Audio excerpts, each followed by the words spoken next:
Julissa, welcome to therapy, our career counseling session. This is your first time in career counseling? Yeah, it is. All right.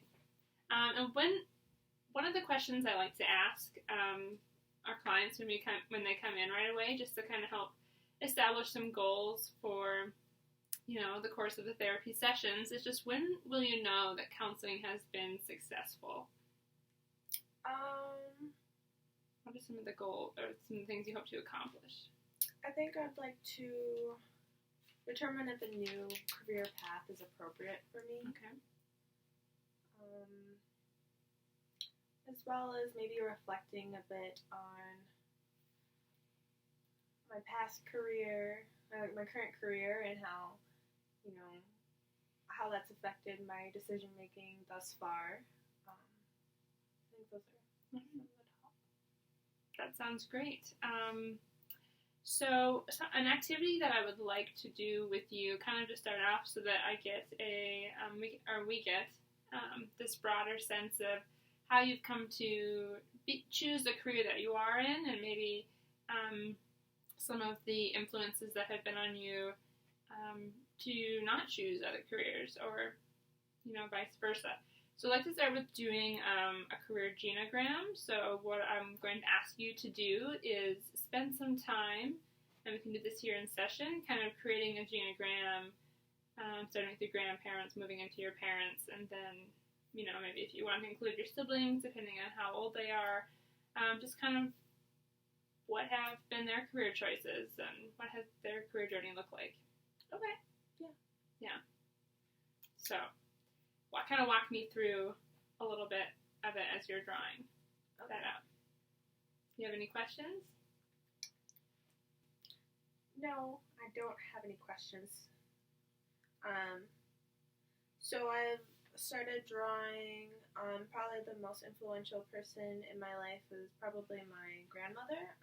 Okay. My mother's mother. She's always, very commanding and, runs the show kind of thing. Everybody respects her. Mm-hmm. And she's someone that I've always looked up to. She's a business owner. She runs a trinket store. So I really admire that, and that's something I always appreciate of her, is being really strong and independent.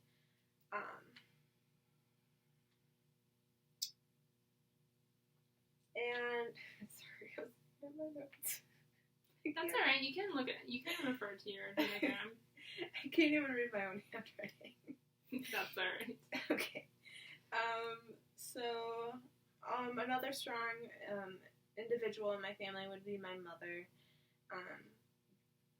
Growing up in my family, and growing up in Mexico, I grew up pretty well off.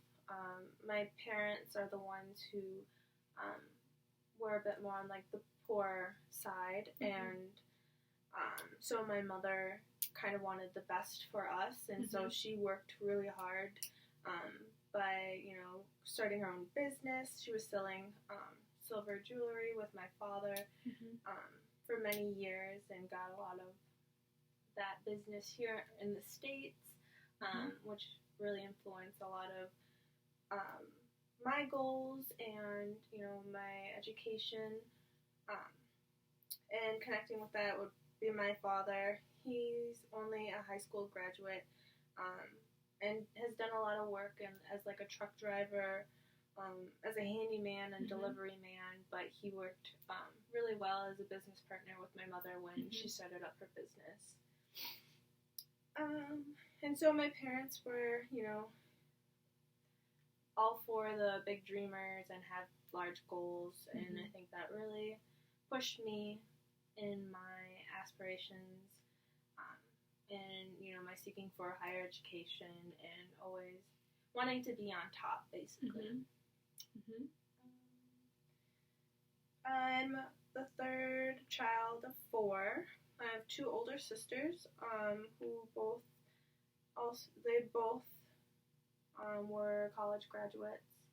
All three of us, including my younger brother, we went through private school for most of our schooling. I did some public school, but and so in college, my sisters did a private Okay. institutes, but I did state college here in the States. Okay. So sorry to interrupt, but so did your siblings? Was it like your high school education and that sort of thing? Was that in Mexico or was that here in the U.S.? Oh, my education from middle school onward was here in the States. Okay. And I guess would you mind explaining kind of some of the different experiences that you would have had in a private school versus what others might have experienced in a public school, and kind of how what sort of values were instilled that may not have been in a public setting? Absolutely. So I think some of the things first off that I noticed were the struggles that my parents had paying for private education. Mm-hmm. I really enjoyed the schools, but I know that starting off in middle school here in the States, I didn't know any English. Mm-hmm.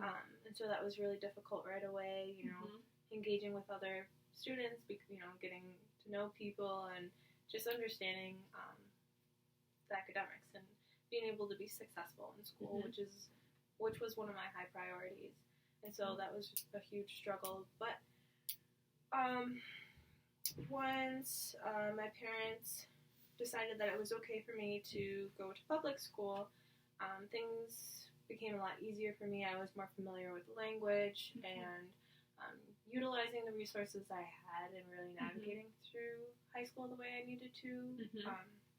But I don't know, it's hard to talk about middle school versus high school, but I definitely saw a difference in terms of education provided, but at the same time having those barriers of language and the social aspects of getting to know other students. All right. Did you want to continue with the genogram? Or did you cover it at all? Okay, great. All right. So,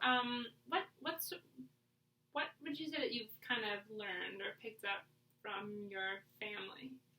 Because what we really want to focus on is sort of where you have high self-efficacy or where you feel like really confident in yourself and in the skills that you have. So maybe it would be good to kind of talk about what you feel confident in, like what skills or areas you feel confident in, and then we can look to see if any of those kind of connect with any of your family influences. Okay. I feel like I'm a social butterfly. I'm really good with communicating with people and getting people involved and wanting to be a part of larger things. I'm a big dreamer, and I set large goals with small goals to proceed, or that end with the large goal. And already I see a lot of connections with my grandmother and my mother, high spirits, and a lot of the need for being a part of a community. So thinking about like my family, we're a large family, and a lot of things we do as a family. I know that when I was younger, I struggled a lot with the separation of my parents being in the States while I was in Mexico. Yeah. But always knowing that they're a part of everything that we do. So. And how have you seen that sort of translate into the career choice that you've been on? I recall you're working currently at Goldman Sachs. Yeah.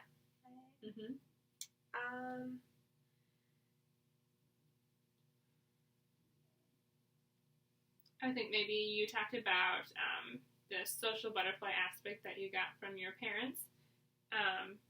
So maybe you pulled.